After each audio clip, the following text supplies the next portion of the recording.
Hanya cetak 1 gol, aksi Jokowi main bola lawan anak-anak Papua. Presiden Joko Widodo bermain bola dengan anak-anak dan pemuda Papua di lapangan Sorido, Kabupaten Biak Numfor, Provinsi Papua pada Rabu 22 November 2023. Dilansir dari tayangan video yang disiarkan YouTube Sekretariat Presiden pada Rabu malam, Presiden memakai baju putih bertuliskan FIFA dengan nomor punggung 23. Untuk bawahannya, Ayah Gibran Rakabuming itu mengenakan celana pendek warna merah, menghadapi lawan yang sudah seperti cucu-cucunya. Presiden Jokowi tak main-main.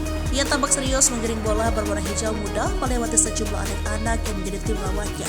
Presiden kemudian berhasil menjebol gawang lawan yang disambut tepuk tangan rekan-rekan satu timnya. Presiden Jokowi tak hanya jadi pemain, ia juga menjalankan tugas sebagai kiper. Namun, pemain tersebut berhasil menendang bola ke sisi pojok kiri gawang sehingga luput dari jangkauan Presiden. Melihat itu, suami Iriana tertawa seraya menempelkan kepalanya ke tiang gawang. Presiden menjelaskan dirinya sudah 2 pekan ini tidak berolahraga. Adapun kehadiran Jokowi di Papua kali ini dalam rangka kunjungan kerja.